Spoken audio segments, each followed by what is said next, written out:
Hey there, saltwater anglers, and welcome to the Lower Chesapeake Bay Fishing Report, your local report, whether it's good, bad, or ugly. This podcast is part of the Great Days Outdoors Network, and each week we'll be talking to local experts to learn ways that we can become better anglers and stewards of this fishery, whether you're out fishing in the ocean, the lower bay, or its tributaries. We also ask that every angler do their part in sustainable fishing practices, keeping this amazing fishery healthy and thriving for generations to come. Spring is here, and the water in the bite is warming up. So let's take a minute and hear who's bringing us this week's show, and then we're going to jump into the report and find out what's going on.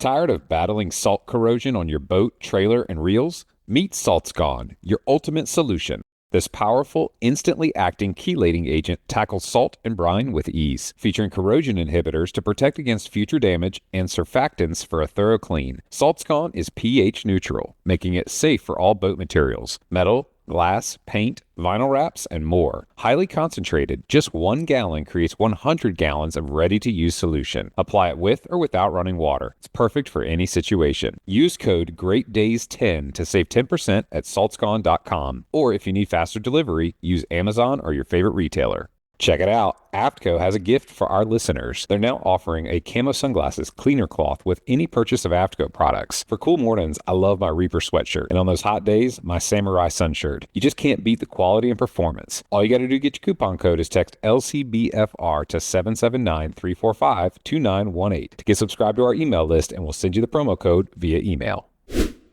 All right, saltwater anglers and offshore anglers, this is going to be a conversation you definitely want to tune your ear into.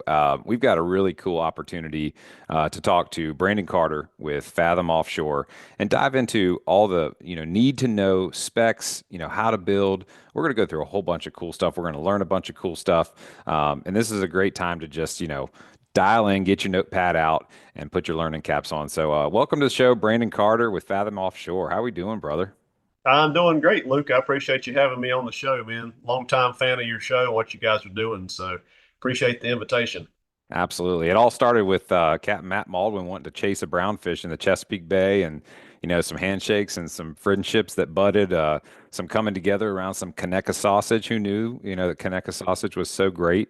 Shout out Matt and Adam, and here we are, And so, before we dive into the meat and potatoes, just give us a little history, like where did the name Fathom come from? How did it come to be what it is today? I mean, I know you and Andy Holcomb, just love to build things, and then fast forward, here we are. Like, how did that story unfold?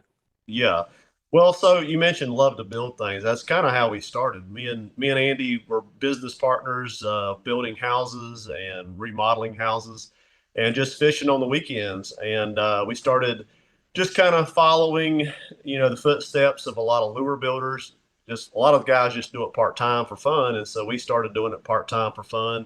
There's no better thrill than actually catching a fish on something you made. And I've always been tinkering with fishing tackle since I was a little kid, just changing it up, making little adaptations. And when it caught something, hey, bragging that mine's the one that caught the biggest fish or whatever. Yeah. So that same thing, just me and Andy started putting some lures together, started giving them out to friends and other captains, and started fishing some tournaments here and there. And I was by no means a world-renowned captain. We just had a passion for building fishing tackle, and I've since met a lot of world-renowned captains through this business, which has been really cool. But never would have imagined it to grow where it is now, which it's not huge by any means, but it's definitely elevated past where I thought it would go. And still just trying to hammer it out every day. I mean, Andy and I both are back here in the warehouse most days. Sometimes I'm the janitor. Sometimes I'm packing boxes. Today I was making some squids for a customer up in Canada. So I spent all day in the warehouse making squids. So, we just do whatever it takes to get the orders out. So it's a very fun business. And Fathom's been around for about 15 years. And our specialty is handcrafted offshore trolling apparatus, whether it's lures or rigging supplies, squids, anything trolling related, basically. That's so cool, man. And you mentioned that the business has kind of elevated beyond where you could have imagined. What would you say was the sort of, unlocking moment that took you guys, beyond that point that you maybe imagined it could go? Well, I always look at it as a blessing. I'm a believer, and I think that praying helps, your relationships grow and get connected to the right people. Well, anyway, back up to 14, 15 years ago, we made a connection with an underwater photographer named Mark Montocchio. He's based out of Moorhead, and in my opinion, he's the best underwater photographer in the world. And just went by kind of fanboying, like, man, really love your work. Want to buy some prints? Can you sign them? Just going by there, anytime I was in Moorhead eating lunch or eating dinner, I would go in and pop in and talk to him. And super nice guy. If you never met him or heard of him, look him up, Mark Montocchio. And anyway, he was going to all these tournaments, and he would do the photography for the tournaments, and he would jump on people's boats. And he was after what I felt like was the next step of underwater stuff, not just like a fish on the line dropping in a GoPro. I mean, that's kind of anybody can do that. Yeah, the pictures look good, but he wanted actual live action shots. The kind of stuff that, like, some of the bass magazines, those guys can jump in a lake anywhere and get pictures of a bass eating the lure, but marlin fishing's pretty hard to do because you may only see one or two fish a day, and nobody wants to waste time with a guy jumping in the water and take a picture of it. And That's a high intensity moment to try to capture that. it's very high intensity, and you've spent a lot of time and money to go out there and chase them. So anyway, we met him, and he was going to fish some tournaments. And I said, "Hey, man, I know you're fishing on a lot of people's boats. If you don't mind, can I give you a couple packages of lures? And whatever you do with them, I don't care. Just leave them on boats or give them to friends of yours as a tip for letting you come along. Use them however you wish." So we gave him a bunch of lures, and Andy and I became friends with them. And so fast forward to now, we had met some of the guys that he fished with a lot. And he had this one picture that he took that was like probably the most viewed picture of any marlin ever as far as Wow. underwater. And so it's a picture of a marlin coming up in slow motion, eating a lure, sitting there whacking on it, like everything you imagine in your head going through, when a fish actually eats. He got all of that on camera. And first person to ever do that. And we just happened to be the lucky lure that was in the fish's mouth. So we got all this incredible attention from it. It's still our number one selling lure. And that's essentially the catapult that like jumped us from like a nobody just making stuff for friends to like people calling like, "Hey, how do I get this?" And we didn't really even have a business going. We had a name, it was a simple name. Just everybody says Fathoms when you're offshore fishing, like, this Fathom line, or everybody refers to Fathoms when you're offshore. So we just thought, man, that's Right. such a simple, cool name. It kind of translates to everything offshore. And little did we know that that would take off. And so I feel incredibly blessed to have Oh met yeah. Mark, to have gotten that picture, and then, to be able to do it for a job is just insane. Yeah, it's a true blessing. And I think it's really neat that, you kind of maybe didn't know at the time when you were naming it Fathom how kind of encompassing that was for the future of where things might expand to. If you had just named it like, the Marlin Magic, then you Right, would have been stuck in just, Marlin, so to speak. right. And knowing that you're a believer and obviously a fan of creation because you're out in it every day, would it be safe to assume that your favorite day of creation was day 6? Yeah, that's probably my favorite. Yep. That's when God, put the fish in the sea and all that Yep. jazz. Yep. Which obviously we now get to enjoy both, chasing them and eating them. So I'm curious, you guys are obviously specialized in all things offshore, specifically marlin, tuna, and wahoo. But speaking of marlin lures, can you give us like a quick rundown of some of the different types of marlin lures that you guys have available? Yeah, so essentially, most modern lures are all reflective of traditional Hawaiian style marlin lures. They were the originators of pulling lures for marlin. I mean, you can go back in the history of marlin fishing in like North Carolina, and a lot of those guys did handcraft some stuff that they made of their own out of wood, but there was a lot of people bringing stuff back from Hawaii. And so a lot of the original stuff was just shaping stuff out of wood that just swim through the water, putting a hook in it. You see cedar plugs still Hmm. now, which is essentially just the weight in front of a little, cone shaped piece of wood, and it works fantastic. There's nothing wrong with it. So essentially, what we've done is kind of modernize that a little bit. We make anything from, larger teasers that are in the 15, 16-inch range, all the way down to little micro baits that are, about 6 inches. And as far as the different types of marlin lures, you really are just looking at different shapes and different colors depending on where you're fishing and the conditions. Okay. So essentially, most marlin lures, if you don't know what you're looking at, kind of look similar. Like if you saw them on the wall at a store, you'd be like, oh, those all look the same, but they all kind of have different head shapes, different sizes, different colors. So you're kind of matching the hatch like you might would with inshore or like fly fishing.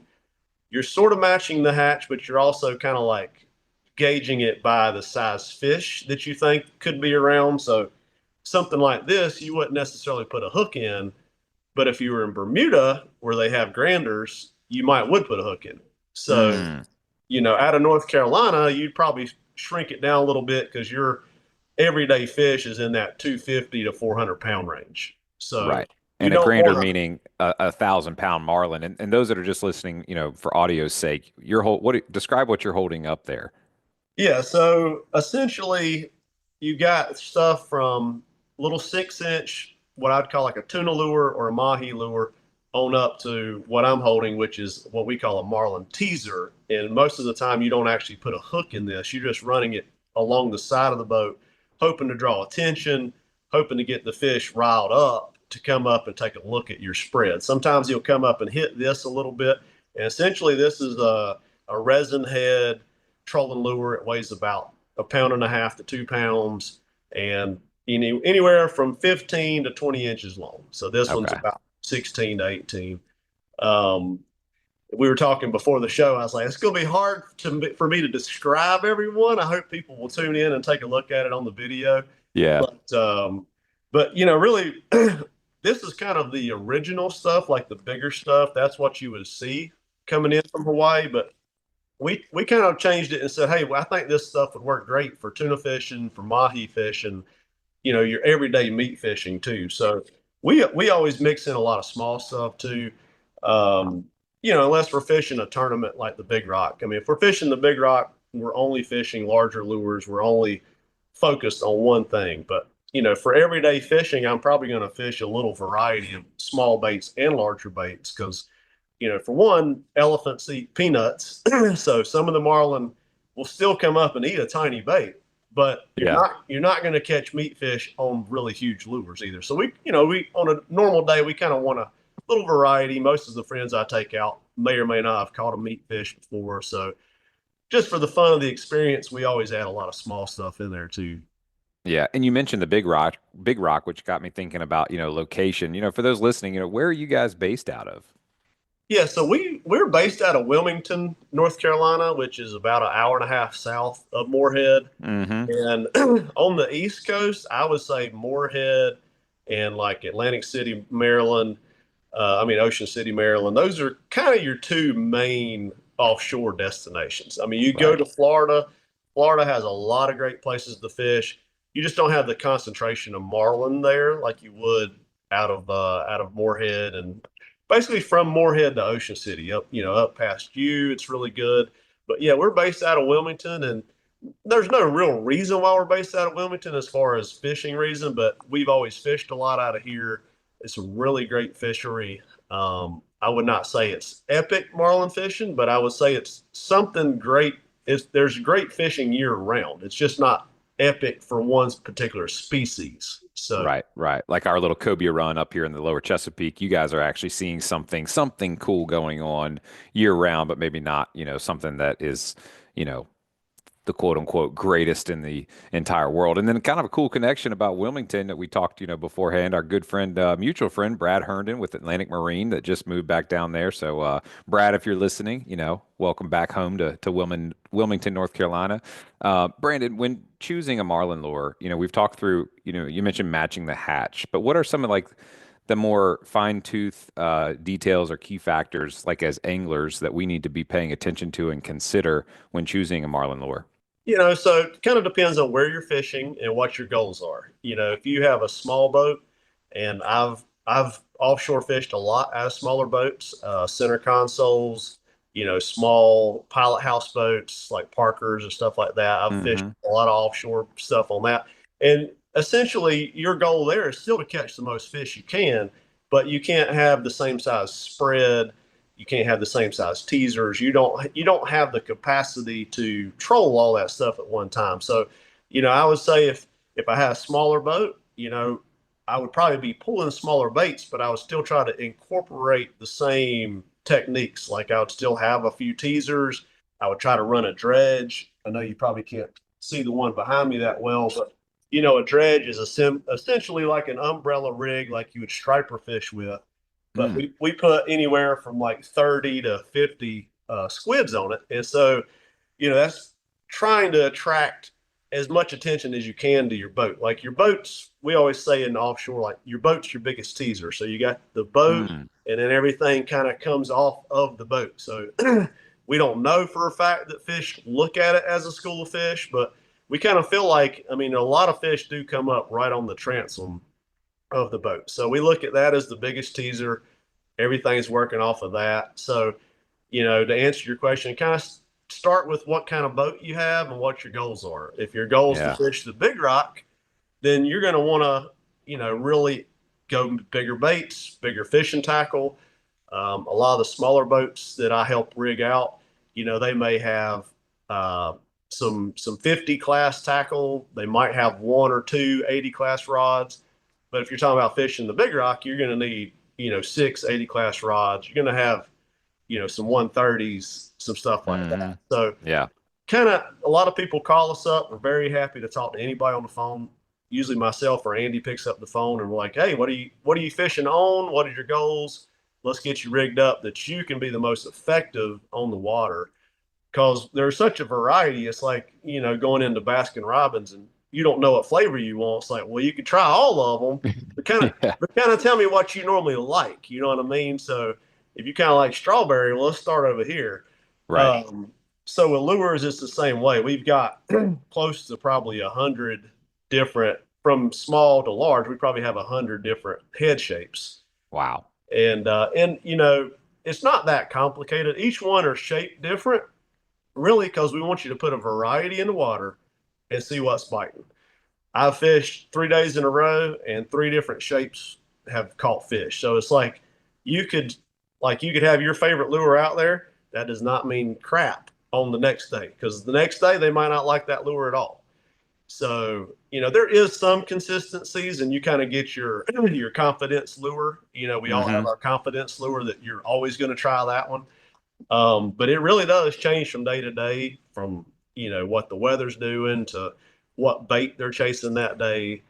So it's really kind of dialing it into what you're planning to do that season and what size boat you have and stuff like that. You mentioning that the boat being kind of the largest part of your teaser, that's the first time I've, kind of heard that symbolism or idea. And that is kind of interesting to think about, them coming up on the transom a lot of times, what do you think is going through those Marlins' head when they come up that close to, I mean, the amount of noise underwater is immense. What do you think they're thinking, if you could guess, when they come up that close to the transom of the boat?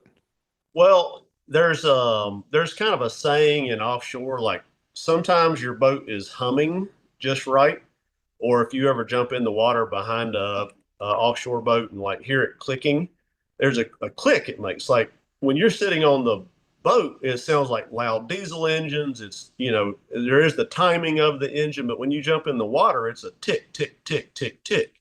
Oh, And interesting. so different boats have a different what we call hum. And so I think that Marlin hear this hum. They obviously are visual creatures, but they also sense vibrations or like a hum.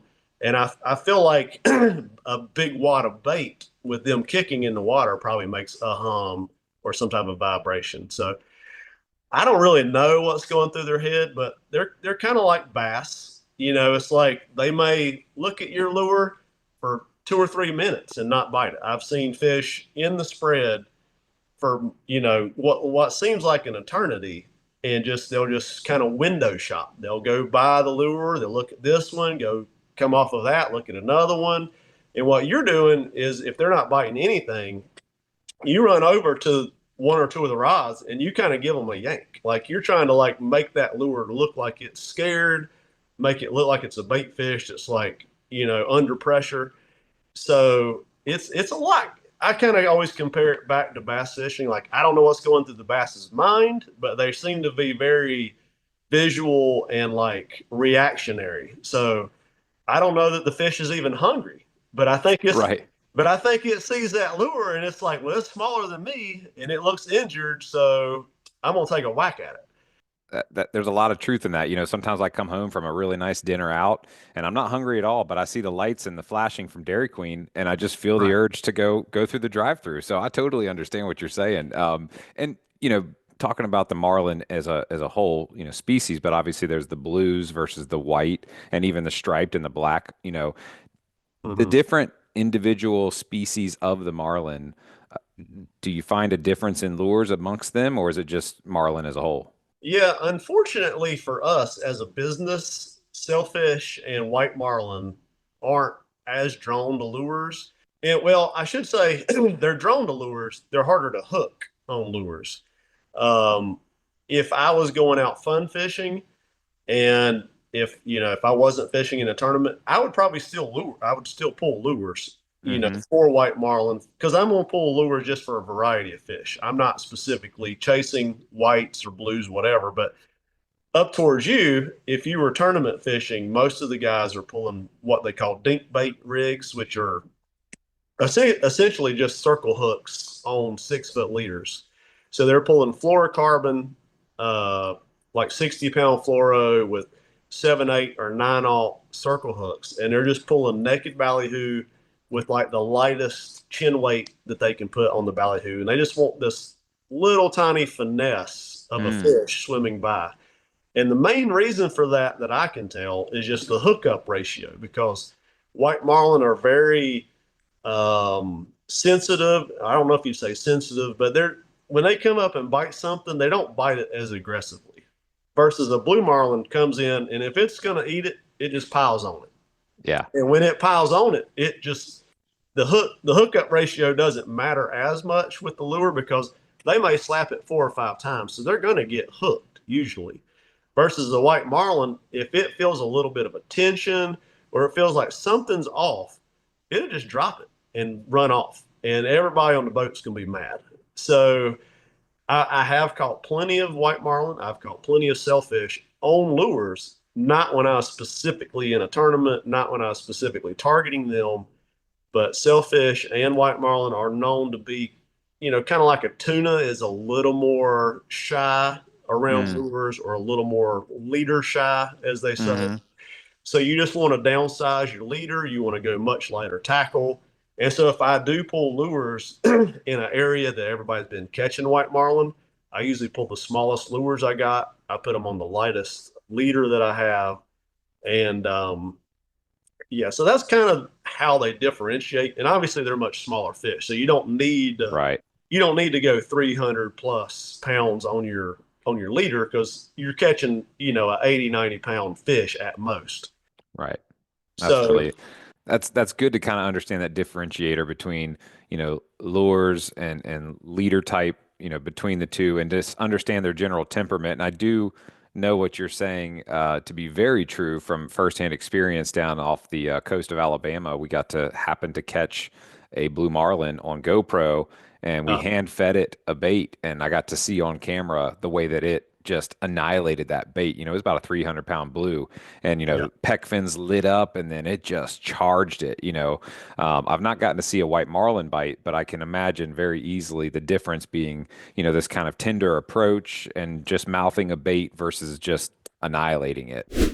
It's time we talked about catching some serious savings. Imagine harnessing the power of the sun to cut your energy bills and having a roof that's built to last. Convert Solar and Roofing specializes in top-notch solar installations and durable roofing solutions that stand up to the toughest elements. Their solar panels are designed to maximize efficiency, and their roofs are built with premium materials to ensure long-lasting protection. Whether you're out on the water or at home, their expert team ensures you're covered. As fellow anglers in the Lower Chesapeake Bay, the team at Convert Solar and Roofing cares about both sustainable living and sustainable fishing. So reel in those savings today and visit www.convert-solar.com or call 757 888-888-4444 Solar. Make your energy and roof as reliable as your favorite fishing lure. Call Convert Solar and Roofing today.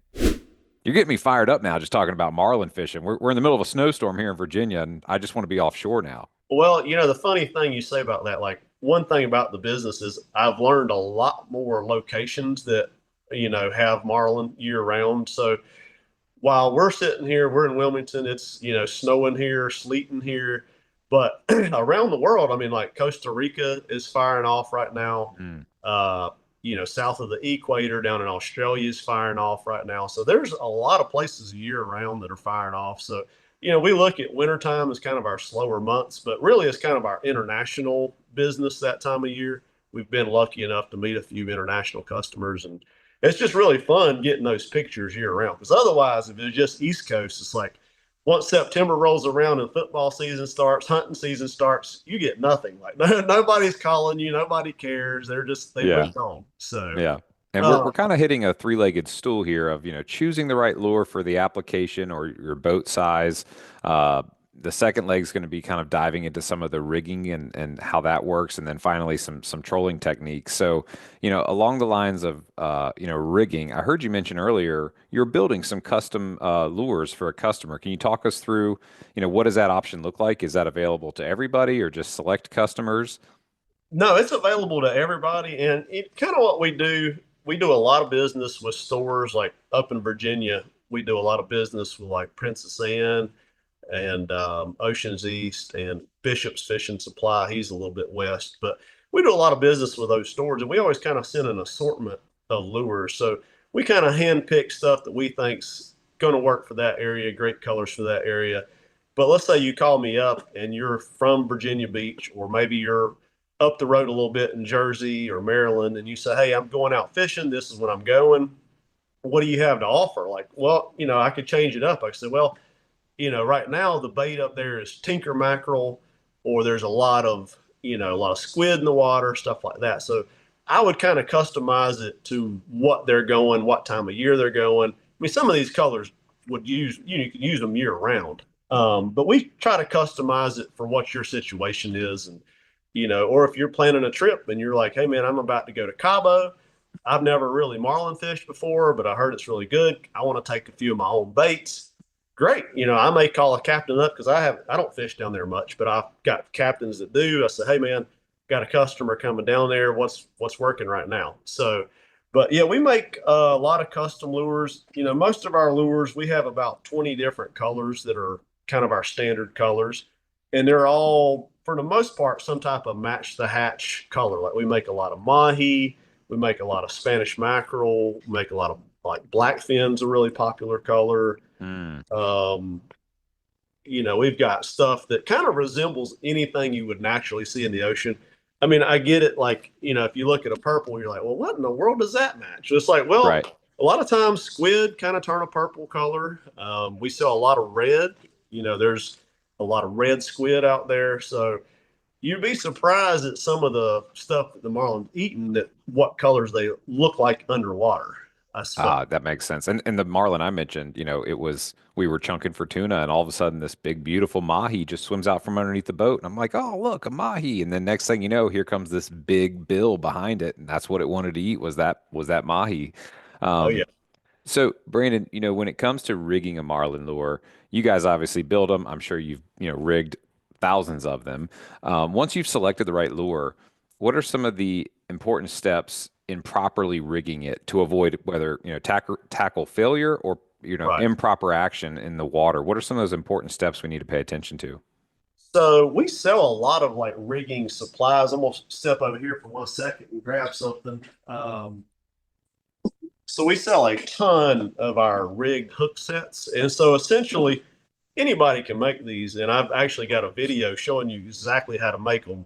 But I'm happy to sell you one pre-made. But we sell we sell hooks, we sell cable, all the components. But essentially, when you're rigging a marlin lure, most people rig them out of cable, and that's when I say out of cable, your whole leader is not out of cable, but the part that's inside the lure is made out of cable. And that's for a couple reasons. One is for strength. Of course, we want it to be as strong as possible. We don't want it to chafe off because, a lot of offshore species, marlin included, would sometimes chafe off your leader, and then you lose the fish and you lose the lure, which is good for me, but bad for you. Right. Um, but we rig them out of cable, and this one here we have actually doubled over. So on our bigger stuff like 11 aught and 12 aught, we double the cable, and that's for strengthening up the stiffness. And the reason that's important, and the other reason that cable is important, is it is semi stiff, and you don't want the hook flopping around a whole lot, because what generally happens is it gets hung up in your skirt. Like you'll pull the lure back in, you hadn't had a bite in a while, maybe you're just checking your lure, and it'll get hung up in the skirt. And we do make our own skirts too, and I'll tell you a little bit about that real quick. But we make our skirts out of this material. It's a plastisol material, and it's very slick, and so it doesn't get tangled on itself. So if the material was stickier or kind of spongier, what tends to happen is it gets wrapped up on itself. And if you get a bite and you didn't know it was wrapped up, you're not going to hook that fish. And so one thing that we really try to maintain is we try to, like I said, use good rigging, use the cable for the hook set, use a good quality skirt. I mean, there are other skirt manufacturers. Ours is the best, but there are other Of skirt course, yeah. But we think ours is better because it does get tangled less. So that's a really important factor. And then another important factor is when you hook it to your leader, like your main leader. So I try not to oversize the leader. So, if we're fishing the big rock, yeah, I am going to step it up a notch on my leader size, because we're basically looking for one big fish. And, a 500-pound plus fish isn't as leader shy as a smaller fish is. And so I'm going to, size up my leader depending on kind of what I'm doing. So for my everyday fishing, I'm going to go down a little bit on my leader size, because I find that when you over leader it, it kind of takes away the rhythm of the lure, because the line has a lot of tension on it running through the water.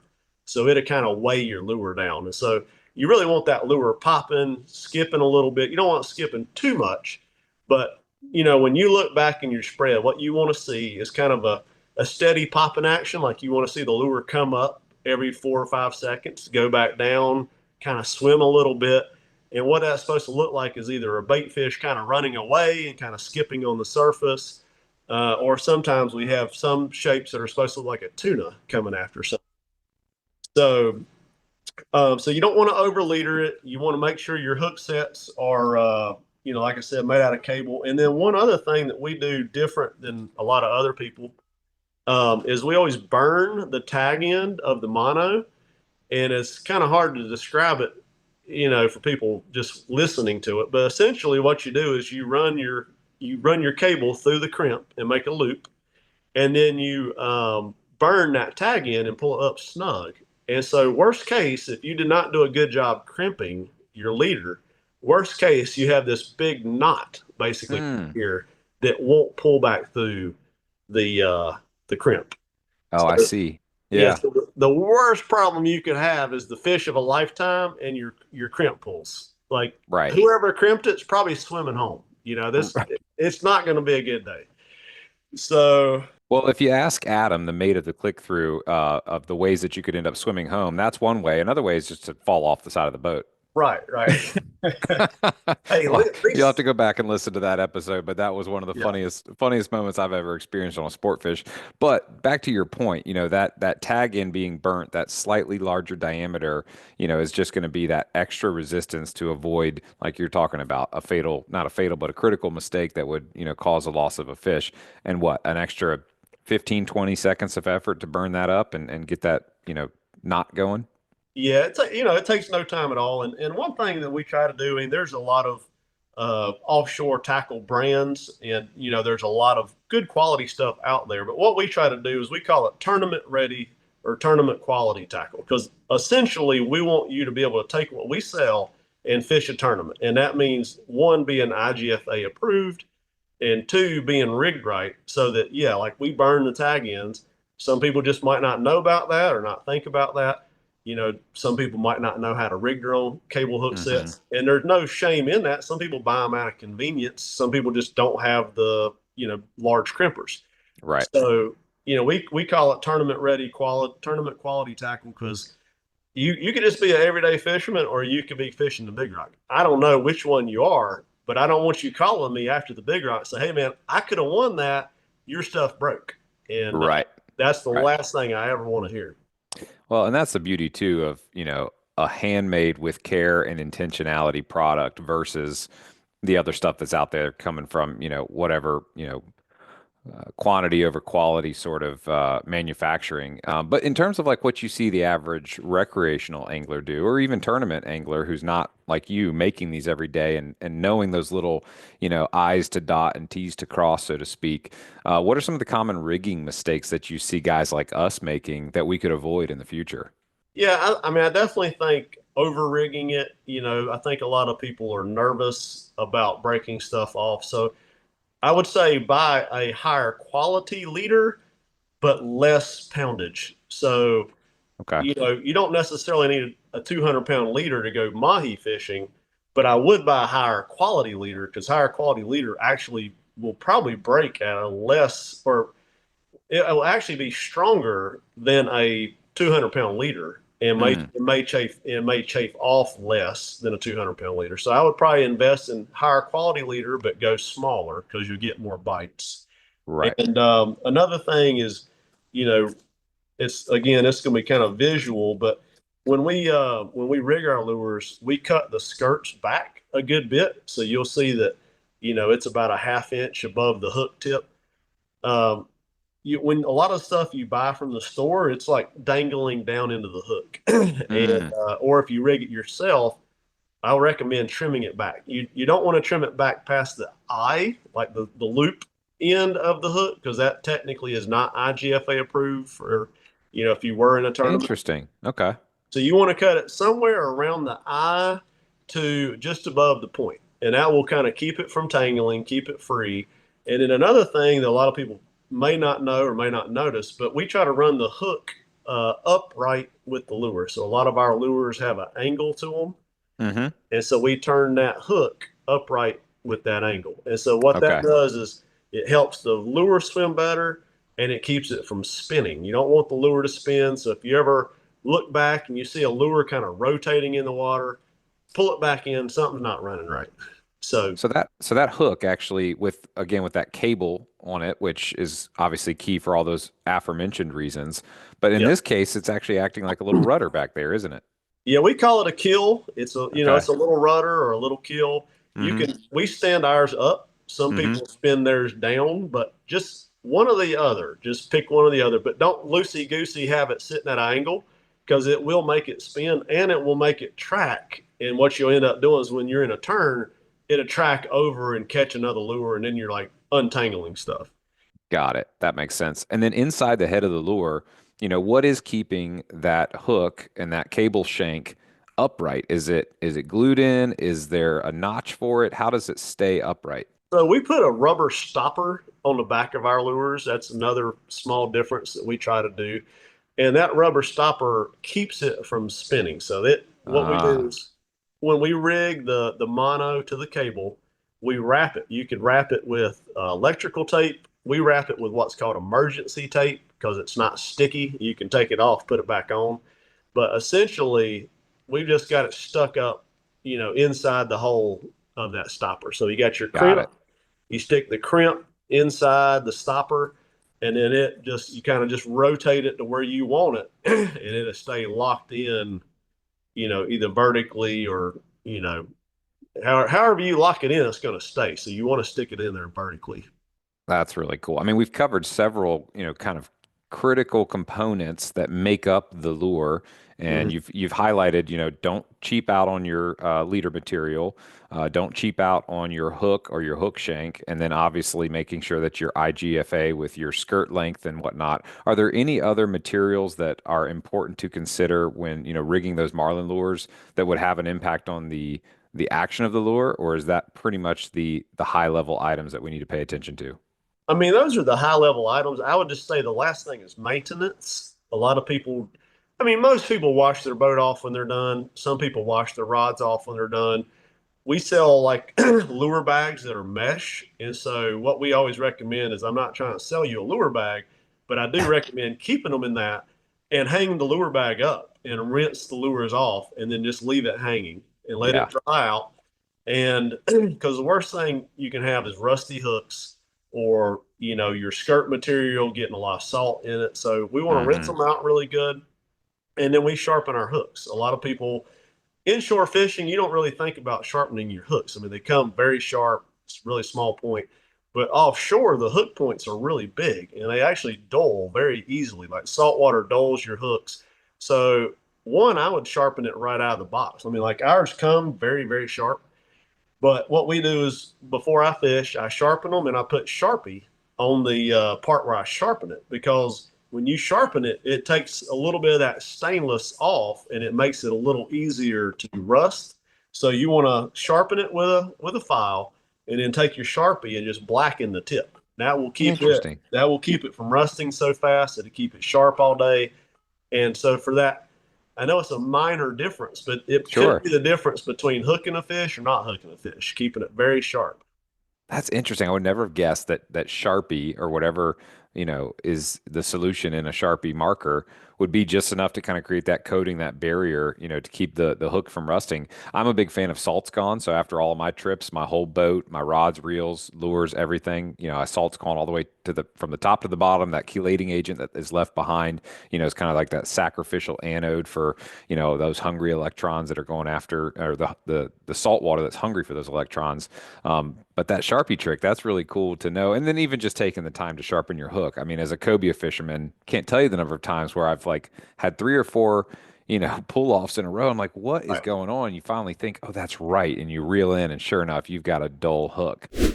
Sam Rust Seafood, your locally trusted source for premium wholesale seafood, servicing customers from Hampton Roads down through the Outer Banks, Richmond, and surrounding areas, including Fredericksburg, Charlottesville, and Lynchburg, for over 80 years. Committed to the highest standards in the industry, Sam Rust distributes the best of the ocean directly to your restaurant, hotel, or grocery store on time and at a great price. Visit samrust.com to discover how quality, tradition, and sustainability come together. So don't cuss, call Sam Rust.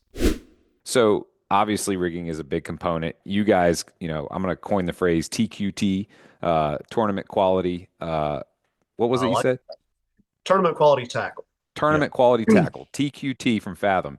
And then the last thing is, we've picked our select lure for the application, the boat, the target species. We've rigged it correctly. We've invested in the right stuff. Finally, we're out there and we're trolling. So talk us through some of the techniques. How important is speed when it comes to targeting marlin? And then how do you adjust or know how to adjust for those different lures? Yeah. So, again, it kind of comes to your size boat. So essentially, I'm going to troll as slow as I can and still make the lures look good. So that could be on one person's boat, that could be 5 knots, 6 knots. On the next person's boat, it might take 9 to 10 knots. When we're marlin fishing, a lot of times we are trolling at 8 to 9 knots. And kind of depends if you're going up sea or down sea. So if you're going down sea, you can pull it back a little bit, but you're still technically traveling at about Right. 8 9 knots. So, that speed does make a difference. What you don't want is you don't want lazy lures. I don't want to look back and they're not swimming, they're not popping, they're not moving. I really want the lures moving a lot. Yeah. That's the best way I can see it. So most boats it's going to take at least 6 knots, sometimes 7 knots. Now, the other way to look at it, though, is an advantage of lures is you can pull them faster. So I do make stuff to rig natural baits like ballyhoo. But if you're just pulling naked ballyhoo, you cannot go as fast because you're going to wash the ballyhoo out. They're not going to last as long. You're going to look back there and they're split. Your bellies are washing out. So one advantage of going faster. Now, again, I said I like to go a little slow, but one advantage is covering more water. So if you Mm, don't know where the fish are biting or where the concentration of bait is, the more visual water you can see in a day, naturally you're going to run over more fish. right. So that is a definite advantage of lures is you can pull them much faster than natural baits. So, as a general rule, about 7 8 knots. Again, we troll at about 8 to 9 on the click through. Uh, Hmm. we've got really high outriggers. We can really stretch them out. They look, really good at that speed. And the bigger the lure, the faster you have to go. Like a small lure at 5 knots, 6 knots, it's got a lot of pop. But you got Right. some of these lures that are over a pound, it's going to take a lot more action to get them Hmm. moving. Yeah. That Uh, makes sense. And obviously, a larger, a mahi's going to be swimming a little bit quicker, possibly than a squid or a tinker mackerel. So you want to kind of match the hatch both in the lure as well as in your trolling speed. And then in, contrast of a white marlin, like you talked about being a little bit more picky versus the blue marlin just wanting that big aggressive bite, does that influence your trolling speed of choice when you are targeting one versus the other? Yeah, it definitely does. I mean, if we're white marlin fishing, like we always fish the white marlin open and some of the other white marlin tournaments, and you are trolling a little slower. You're fishing in different water. Now, this is a better question for Captain Matt because he's kind of picking out where we're going and the area that we're going to try to troll for. But I would say the biggest difference is definitely the speed and the water quality. White marlin tend to be in dirtier water. They tend to be in a little bit closer. Blue marlin, you're not generally ever going to see one in dirty water or see one up closer to, like the 150 to 200 foot range. They're generally going to be out deeper. So it kind of depends what you're looking for. A lot of small boat guys, like I said, call us up and ask us for some advice or what to rig. And I say, hey, man, if you're going out for a general fun fishing day, I would start shallow and troll my way out deep. One trolling tip is never go past fish chasing another fish. So Hmm. I've caught wahoo in 70 feet of water. In the middle of the summertime, the mahi come within about 10 or 15 miles of Moorhead in that shallow water. So my biggest thing is just don't troll past fish to get to your destination. Like, if you have lures, and that's our biggest thing is like, hey man, you control pretty fast with lures. Why not just go ahead and pull it back and spend an extra 30 minutes or so and see if you don't see some bait as you're getting closer to the break. We call it the break. You get out there and your first big drop off is kind of the break. So Hmm. so that's one big thing. Is just we've seen a lot of bait and a lot of fish inshore, and we're like, nope, we're going straight to the big rock. We're not stopping. And it's Yeah. like, why? Like we've just passed a lot of, I mean, again, marlin are not probably going to be in there. But if I'm just out fun fishing, I don't want to drive past fish chasing more fish. Yeah. So I would start with that. And the other thing is just simplicity. We sell a lot of accessories. I mentioned dredges earlier.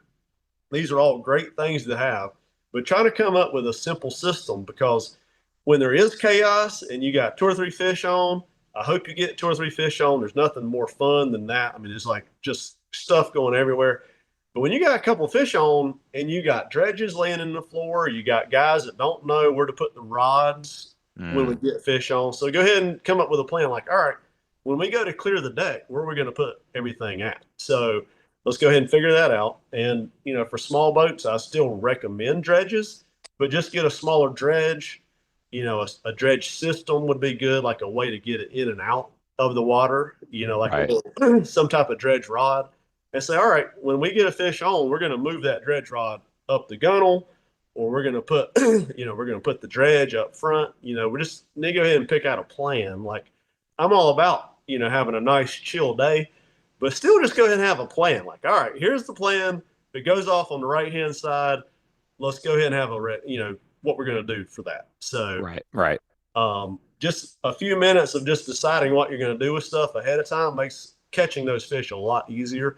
And Hmm. there is a little bit of, I wouldn't necessarily say danger, but when you're bringing the fish in the boat, there's been a lot of people get hooked in the legs, Right. especially when they're wahoo fishing. You might get bit. So coming up with that plan also keeps the floor space open. I hate having clutter in the floor space.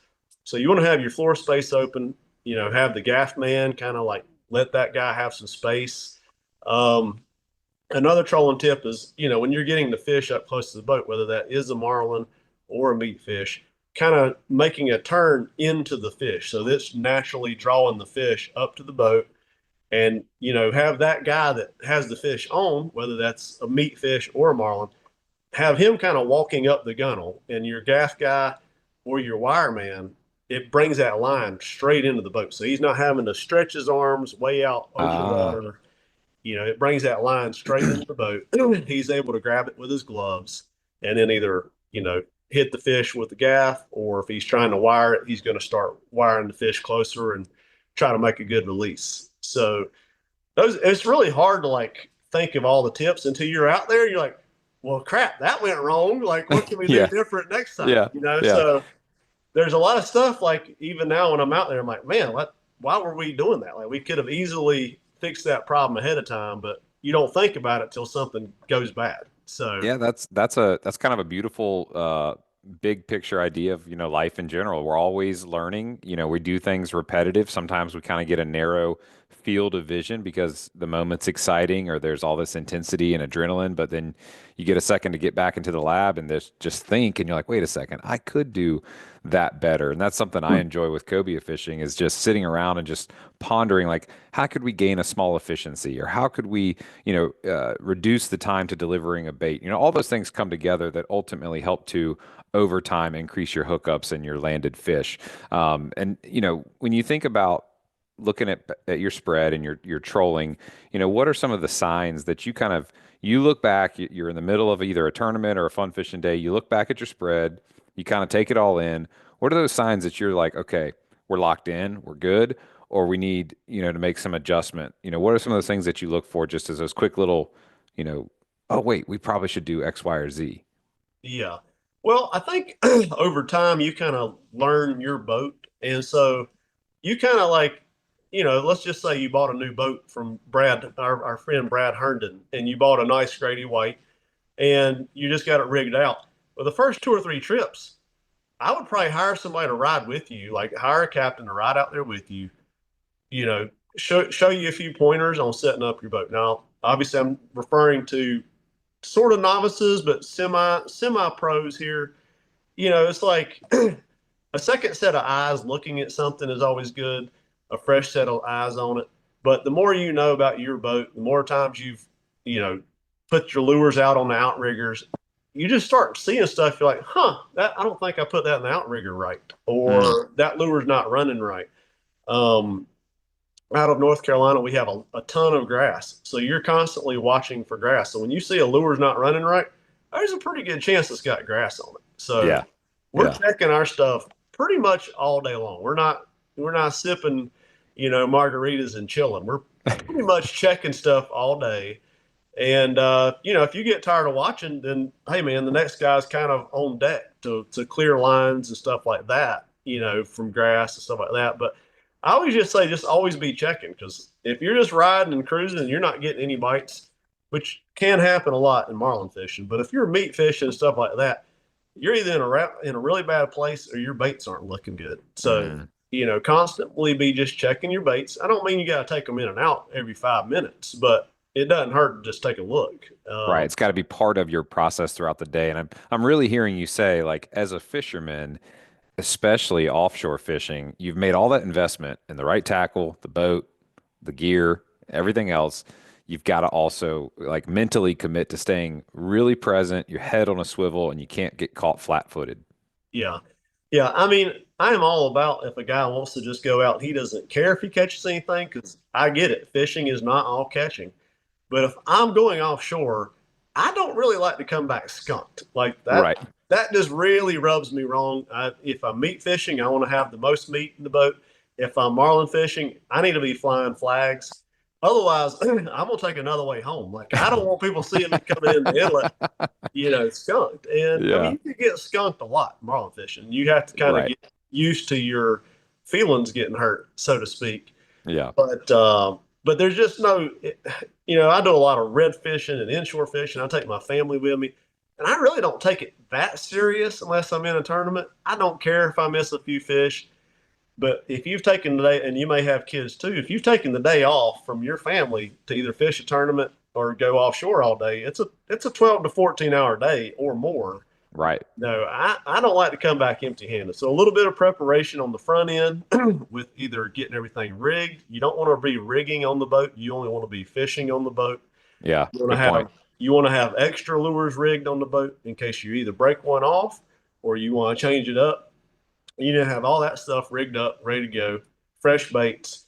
Everything as fresh as you can get it. And again, well organized. Like, if you went to my house in my garage, probably not that organized. But while I'm fishing, Very. I need to keep it tight, Yeah. So that is a big part of it. People always ask, hey, where do I need to go? What do I need to do? It's like, well, a lot of it is before you leave the dock. I mean, just Mm. keeping everything right. Your rods, having fresh spools of line on them every season. Tournament guys change their mono out every tournament. It's Yeah. costs a little bit of time, but you don't know if you have a nick in that line or not. So I'm not saying you got to get that serious if you're just getting into offshore fishing, and I'm certainly not trying to make it not sound fun, because Yeah. to me, there's nothing more epic or more fun than witnessing either catching a blue marlin or being on the boat catching a blue marlin. It's just epic. I mean, it's like seeing a unicorn. It really is. Oh yeah. They're one of the most beautiful animals that I've ever seen, swim in the ocean. And to get to see one up close is truly a transformational experience, just to sit there in awe, not just the fact that you're getting to see one up close, but just the fact that they exist, the Right. fact that they were created, to be chased and caught. And it's just I think a lit up blue marlin might be one of the most energizing experiences that you can have on this planet. 100%. Yeah, Yeah. 100%. That's what got me into it. Like the first time I seen one, I was like, "Oh man, I'd like to see another one." It's like just Now I can't stop seeing them. yeah, you can't see enough of them. Like you just always want to, I'm always waiting on marlin season or waiting on somebody to send me a picture, and I'm either living vicariously through people sending me stuff year round, or come tournament season, I'm ready to see some in action. But Yep. yeah, it's just the most epic thing. You can't see it from land. Like Right. you've got to Got to get get out out there. there, and it's such an open body of water. It's like they could be hiding anywhere. Like there's really sometimes no rhyme or reason where they appear. So there's like Captain Matt says, there's no fences. They could end up anywhere. I mean, there's kind of some logic between where they normally would be, but in a given tournament, sometimes you got 50 boats going north, 50 boats going south, 50 boats going straight out. Yep. One of those 50 is going to catch the winning fish. You don't know who picked the right direction. It's kind of a lottery, but Yeah. I would definitely agree with that. I got two final questions for you, Brandon. One being, after all the years, I want to know, how many years have you been marlin fishing now? I think I started about 20, 25 years ago. It's kind of when I first, at least riding along, going with some people, getting some invitations. When I grew up, we mostly freshwater fished. We did a lot of saltwater fishing too, but not offshore. Like Right. we didn't have the money or the time. That was the main thing. And my dad wasn't really into it. He loved the striper fish. He loved the redfish, flounder fish. So we did a ton of that. We did a lot of crappie fishing. But yeah, the guy I used to work for when I first got out of college, that's when I first got to go regularly. And he took me to Mexico Oh, wow. about 21, and caught a ton of sailfish. And I'm like, oh, this is easy, man. We can do this. He's like, no, it's not that easy. Like, you come back to the Carolinas and you see one or two fish a week. Right. But no, that just got me hooked. And ever since then, man, it's been my passion. And not that, I can afford to go offshore every week, but I get some really great invitations and get to fish most of the tournament season. So, Yeah. So considering that time, which is an incredible amount of time to be marlin fishing, more than most, what would you say is like the single maybe biggest lesson that you've learned when it comes to successfully trolling for marlin? oh man, that's a good one. You kind of prefaced me with that. You sent me like a little like bullet point of what you were going to talk about, and I've been thinking about that one all day. And I do a lot of hunting and fishing, and every hunting season, I almost feel like I'm starting over. It's like I know kind of the basics of where I need to sit, what I need to do, but it's almost like until the animals show up, because they're all wild animals, fish, blue Hmm. marlin, deer, turkey, whatever. Until they show up, you're really just kind of gambling that they're going to show up or that they're going to Right. do what they're supposed to do. And so marlin fishing, I think there's always something to be learned. I'm constantly watching videos of guys that have done it for 50, 50 plus years. These old timers that, and there's some mates that are still around. There's a guy, Wahoo in the box, Marty Hyatt. He's from Moorhead. He was a mate on into his 60s until he won the Big Rock. And that dude's Wow. just seen so much action. and he can still tell you stuff he learned on the next time he goes out.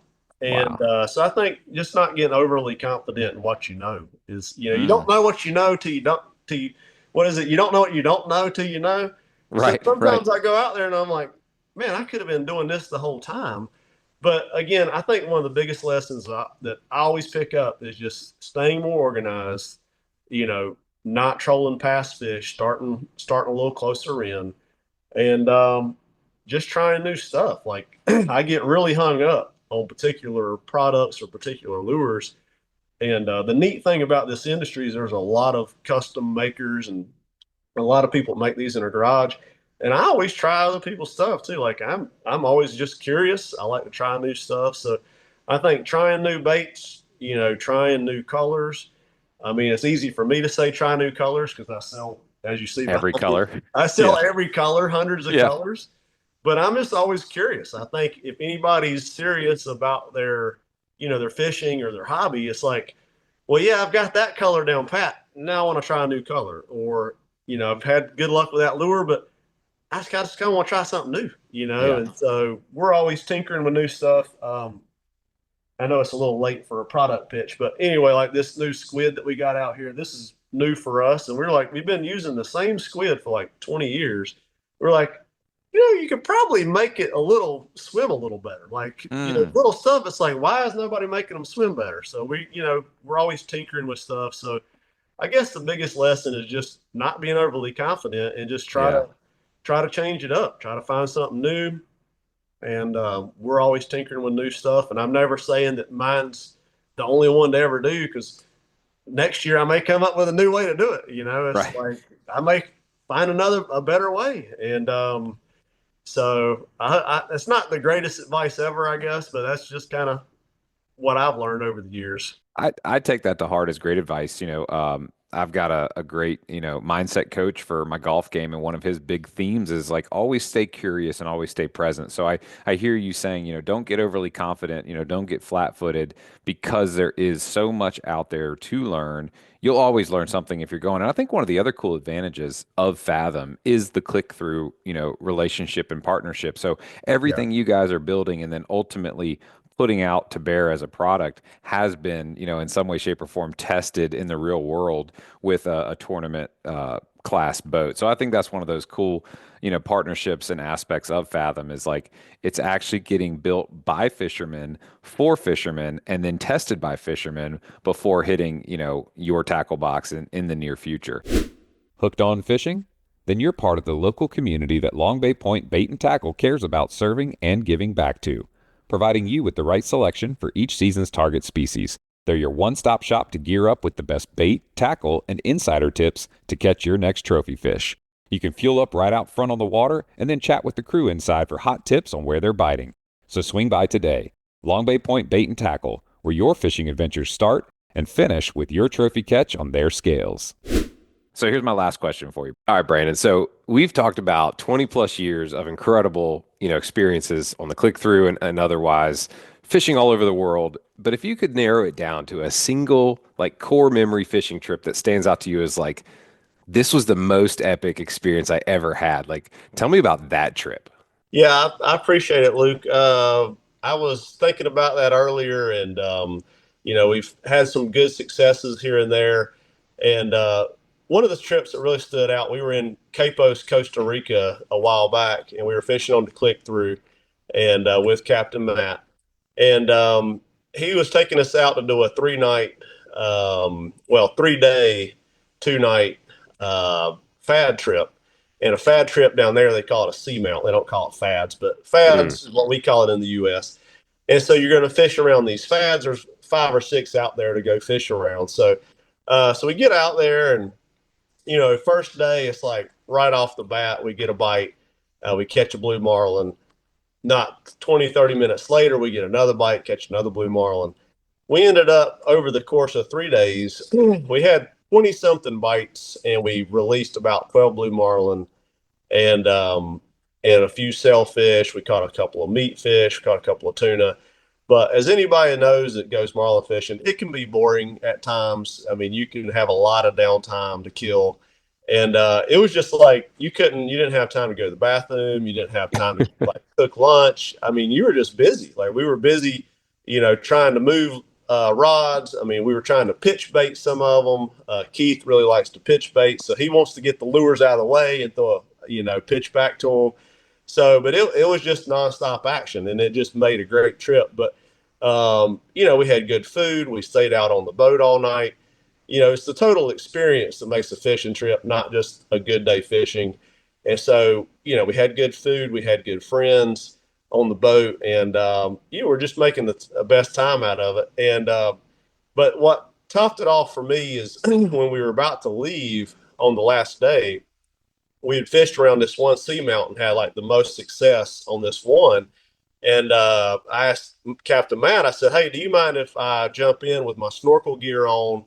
And I want you to pull me over the seamount and see if I can see any fish, see any marlin down there." And plus, we had been designing these new dredges and some new squids that we had been pulling over there. I was like, "I'd really like to see those underwater, get some video of them underwater, and just check them out." And he's real cool with people jumping in. Some captains aren't very cool with that. So, but Keith likes to jump in too, so he was cool with it. So basically, I got the snorkel gear out, and they're pulling me with a rope.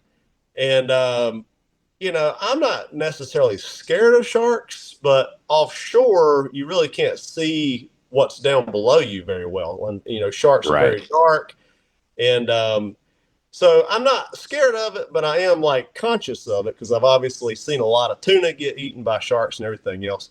And so they're just pulling me along, and he's like, about to go over top of the seamount, and I hear them hollering. Like I can't tell what they're saying, but like all three of them are hollering at me, like Captain Matt, the mate, Keith hollering at me, and like assumably I'm thinking they're saying sharks. So I'm like, oh, Oh, crap. no.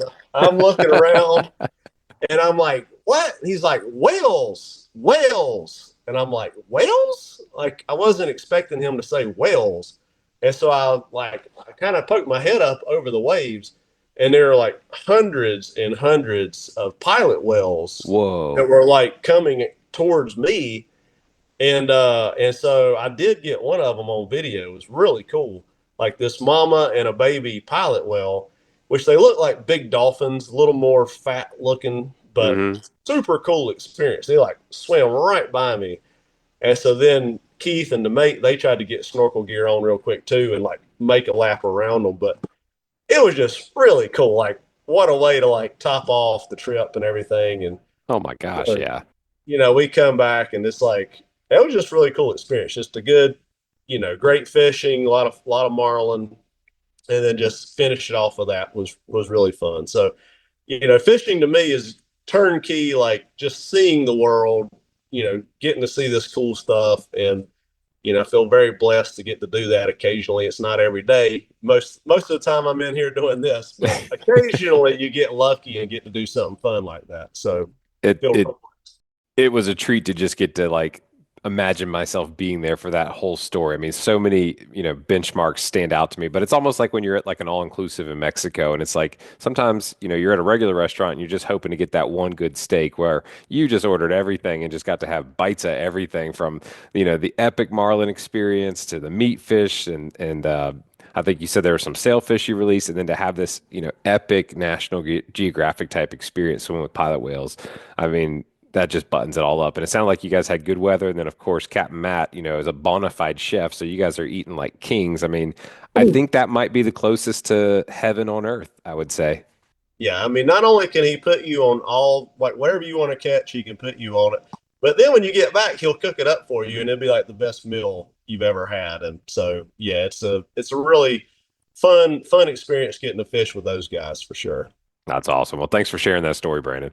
Absolutely. Brandon, I cannot thank you enough. I think our listeners and our viewers would agree too, just for the enriching us with all of the knowledge and education and, the little, nooks and crannies of how these things are made, just to really begin to understand how much goes into these incredible lures that you guys make. It's really been a treat, man. Thank you so much.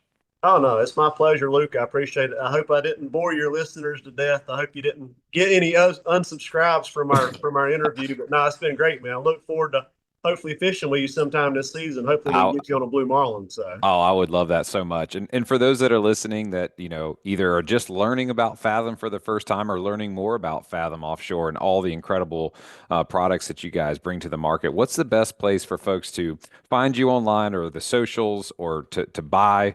Where can we go to find Fathom? We're pretty easy to find online. You can hit us up at our website, fathomoffshore.com. We answer questions through there. You can literally just call us. And like I said, it's not an answer machine. You're going to get me or Andy. Our number is 910-431-4041. We're excited to talk to people, happy to help people out.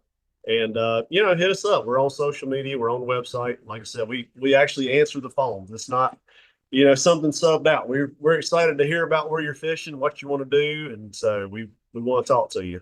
That's awesome, man. Well, it's been a real treat to get to talk to you, Brandon. And again, thank you guys so much for taking the time to just walk us through, that three-legged stool of picking your lure, rigging your lure, and then trolling your lure. Till next time, y'all be safe down there. I appreciate it, Luke. Have a good night. See you. Likewise. Y'all, that was a great segment, learning a whole lot about lures that I definitely didn't know before talking to Brandon and Fathom. Y'all stick around for a word from our sponsors, and we'll be back with you real soon. Looking to protect your dock with materials built to last? Shoreline Plastics has you covered. As leaders in composite marine dock pilings and building materials, they engineer solutions that stand the test of time. Their EcoPile is the ultimate composite piling, designed for longevity and eco-friendliness, ensuring your dock remains strong for years. And if you need a quick fix for worn pilings, try Snap Jacket, a durable solution that restores and extends their life. Visit shorelineplastics.com to discover how you can elevate your next marine project. Shoreline Plastics, where durability meets innovation. Did you know every 40 seconds, someone has a heart attack or stroke? In that moment, every second counts and every critical decision matters. Air Medcare Network's air ambulance providers can provide life-saving care directly to those in need at a moment's notice. With 320 locations across 38 states, they're the largest air ambulance membership network. Rest assured, they've got you and your entire household covered. Membership is just $99 a year or just $79 for seniors. Visit gdo.deals/airmedcare to enroll. All right, y'all, that's going to wrap it up this week. Please subscribe, rate, and review wherever you listen to podcasts. And remember, to get your free APCO Camo Sunglasses Cleaner Cloth, text the acronym LCBFR to 779-345-2918 to get your promo code and be added to our email list so we can send you the new show each week. You guys keep on whacking them and be safe out there.